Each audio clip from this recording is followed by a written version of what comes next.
এক জঙ্গলে এক শক্তিশালী সিংহ বাস করত। সবাই তাকে ভয় পেত।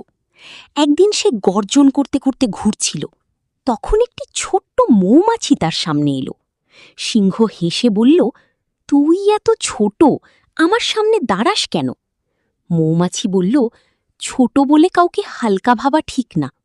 সিংহ রেগে গিয়ে তাকে তাড়াতে গেল। মৌমাছি তখন সিংহের নাকে হুল ফুটিয়ে দিল। ব্যথায় সিংহ কাঁদতে লাগল আর দৌড়াতে লাগল। সে বুঝতে পারল ছোট হলেও মৌমাছি শক্তিশালী হতে পারে। মৌমাছি শান্তভাবে বলল, শক্তি শুধু আকারে না, কাজে। সিংহ লজ্জা পেল এবং নিজের ভুল বুঝতে পারল।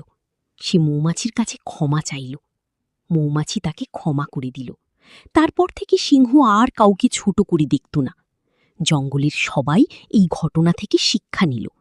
শিক্ষা, কাউকে ছোট ভেবে অবহেলা করা উচিত নয়।